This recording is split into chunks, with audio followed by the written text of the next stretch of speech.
There is a forest at the edge of a village that no longer exists. It stood somewhere in what we now call northern Germany, or perhaps Denmark. Or perhaps the marshy lowlands of pre-Christian Britain. The exact location doesn't matter. Every village had one. Every child knew where it began. And the rule that every mother passed to every child before they were old enough to understand why, was this. If you see the hare at night, do not follow it. Do not speak to it. Do not meet its eyes. Not because it would hurt you. Something far more than that. Because if you met its eyes, it would know you. And once the hare knew you, it never forgot. We have been sold a sanitized version of this creature for over a century. A pastel figure. Chocolate. A bat. Soft ears. And a cottontail wobbling across a suburban lawn. And somewhere in the part of your brain that processes deep evolutionary signals. The part that has not changed since your ancestors crouched around fires in forests, exactly like the one I just described. Something registers a quiet, persistent wrongness about a giant rabbit that watches you and doesn't blink. That feeling has a name in Jungian psychology. Ernst Jentsch called it unheimlich, the uncanny. The sensation triggered not by something monstrous and alien, but by something almost familiar. Something that wears the shape of the harmless, but moves with the weight of the ancient. A hare is small and prey. A giant hare that hides things and watches children is something else entirely. Your nervous system knows this, even when your conscious mind dismisses it. Your nervous system is older than your opinions, and it remembers what this creature actually was. Before we go further, here is the question at the center of everything. Why does a rabbit hide eggs? A rabbit does not lay eggs. This is not a subtle point. It is a zoological fact so obvious that it should have, at some point. Prompted a single person in a marketing department to pause and ask, wait, why exactly does the rabbit have the eggs? The rabbit and the egg have no biological relationship whatsoever. The connection makes no rational sense. And yet here we are, every spring. Eggs and rabbits, together, without explanation. There are three theories that circulate widely as answers to this question. I want to walk through all three of them carefully, Tala, because each one contains a fragment of the truth. The full answer, the one that actually explains the biological possibility. Theory 1. It's simply a German folk tradition. The earliest written record appears in a 1682 text by German physician Georg Frank von Frankenau, titled De Ovis Past. He describes the tradition of children searching for eggs hidden by a hare as an existing folk custom in the Alsace region. This is, historians note, the first documented appearance of the Easter Hare in print. Many scholars stop here. They conclude, folk tradition, German origin, no deeper meaning. A charming cultural artifact. But consider what this explanation does not address. It does not explain why a hare. Of all the animals available to German folk tradition. Folk traditions do not emerge from nothing. They are compressed memories of older beliefs. A child who hides eggs in the garden is performing a ritual whose meaning was lost centuries before their great-great-grandmother was born. The question remains.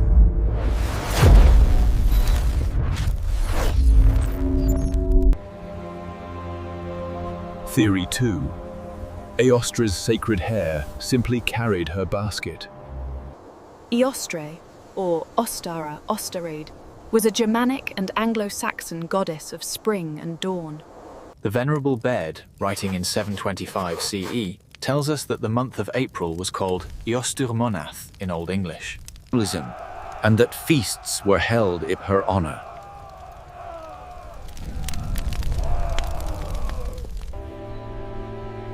Her name shares a root with the word east, the direction of the rising sun, and with the She was a goddess of light returning, of the moment when darkness yields.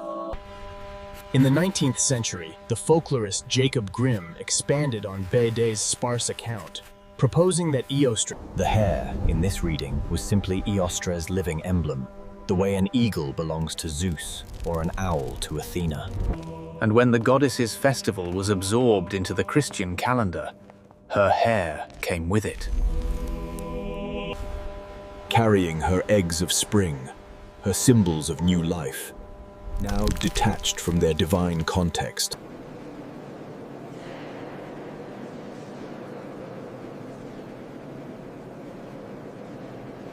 This is compelling. It is partly true, but it leaves out what the hare was before it was anyone's symbol. It assumes the hare was always a subordinate, a companion, a pet, a footnote to a goddess. This assumption is wrong.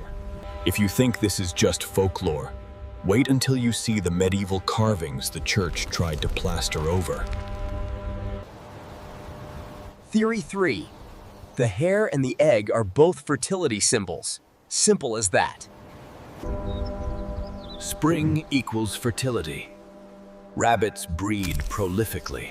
A single female can Therefore, Spring Festival plus Mini-Rex rabbit plus eggs equals a celebration of reproduction and renewal. Except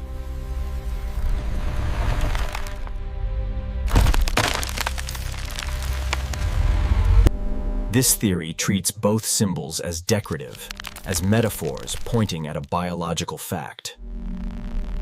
And this fundamentally misunderstands the relationship between ancient symbols and the things they symbolized. For pre-Christian cultures, the hare did not represent the lunar cycle, the underworld, the trickster force, and the dangerous space between worlds. In the same way that Ishtar was not a metaphor for love and war, she was love and war, concentrated into a divine figure. The hare was not a bunny that happened to symbolize spring. the hare was a god, wearing the skin of an animal. The moon-eyed hare is one of the oldest mythological figures in the human record. Look at the moon. The Chinese called it the jade rabbit, compounding medicines on the moon's surface. The Aztecs saw Ometochtli, two-rabbit, the moon hare, a deity of intoxication and wildness and unpredictable transformation. The Hindu tradition speaks of the Shashanka, the Belgian hare mark. Indigenous cultures across North America, Central America, Africa, and Japan independently preserved the same image in the lunar surface. This was not coincidence.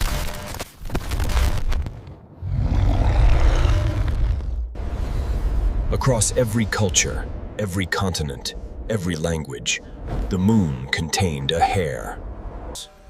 And the moon, in the cosmological systems of virtually every pre-modern civilization, was the regulator of time.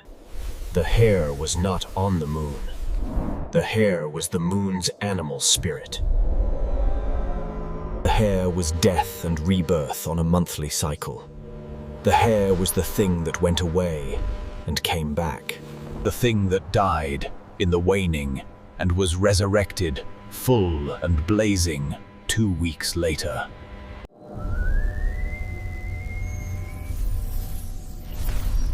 Sound familiar? Now stand in the forest again. That pre-Christian northern forest, before the missionaries arrived. The European hare that moves at night, that moves in silence, that looks at you with eyes that reflect the dark like pale mirrors. That seems to vanish and reappear without warning to Vecht. This creature was not a pet. It was a living manifestation of the lunar cycle. It was the month made flesh.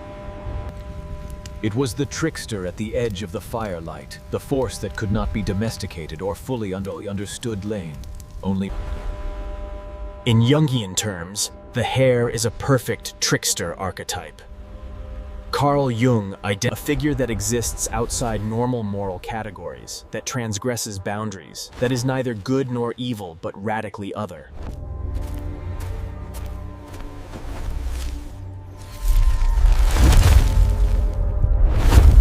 Hermes, Loki, Coyote, Anansi, and the hare. The hare moves at dawn and dusk, the liminal hours, the threshold times when the membrane between worlds is thinnest.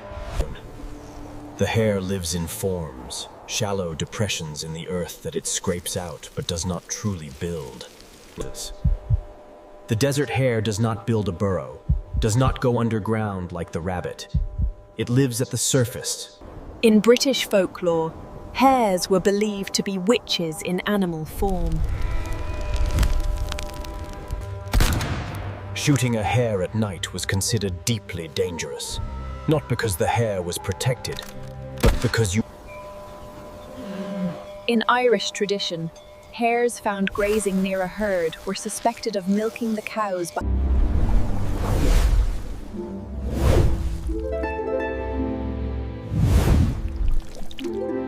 Across all these traditions, the pattern is identical. The hare is not innocent. The hare knows things. The desert hare is watching. Now, finally, the eggs. Here is what the 3 previous theories could not tell you, because it's each of them treated and the egg. They are not 2 symbols. They are 2 components of a single, unified cosmological statement. The egg, in ancient Babylonian, Persian, and Egyptian cosmology, was the vessel of the soul between lives. It was the sealed container that held the spark of existence during the transition from death to rebirth. Not a symbol of new life in the way a seedling is a symbol of new life, no. A direct object of the transition itself. The soul entered the egg at death and exited it at resurrection. The shell held the mystery. The shell kept the secret.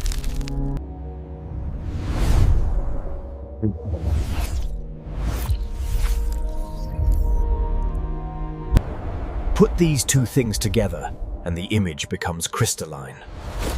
The European hare hides the eggs. The lunar creature, the thing that dies monthly and returns full and burning. In the grass, under roots, in the liminal, surface-dwelling space where it itself lives. And the ritual of finding the eggs, of children moving through the garden in the early spring morning, searching, Of life finding itself again after the darkness. Of the resurrection not handed down from above, but discovered. hidden and found, dead and alive, lost and recovered.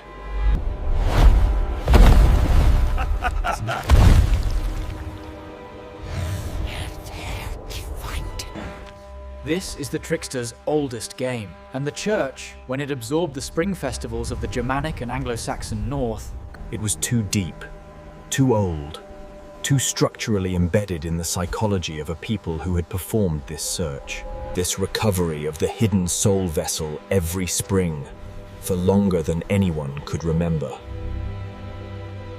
So they kept the hare, they kept the eggs.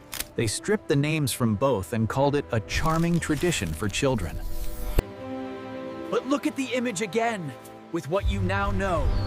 A giant, silent, moon-eyed creature. The Uncanny Valley is not a design flaw in the modern Easter mascot. It is a memory.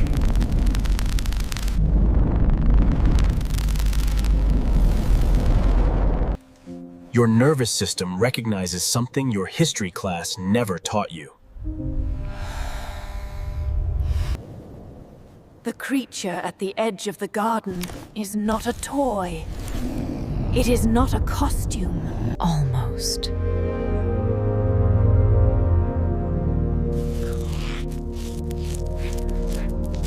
The hare is still watching. The eggs are still hidden. And every spring, without knowing why, an entire civilization goes looking for them. The game has never ended. You just forgot the rules. The forest remembers what you have forgotten.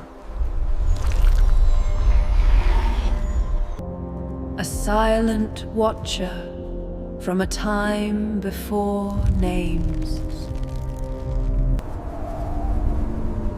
The stone remembers the whispers of ancient lore.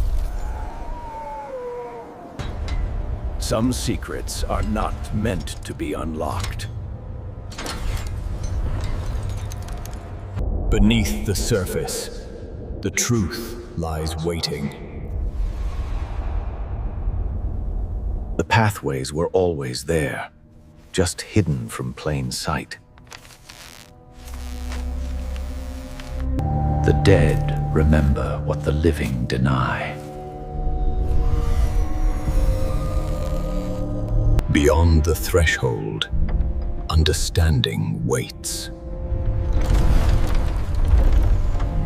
The emptiness holds the truth, not the light.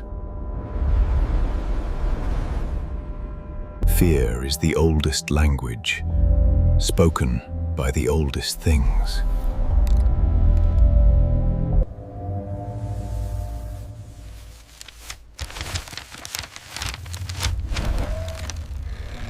Follow the thread, no matter how faint. The corruption is the message, the static, the truth. The echo of a forgotten chime, a call to awakening.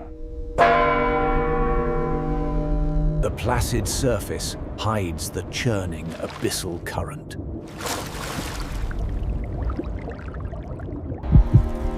Listen to your blood. It remembers the ancient pulses. The grand design has a glitch, a spirit that defies its cogs. Only in the deepest dark can the truest light be seen.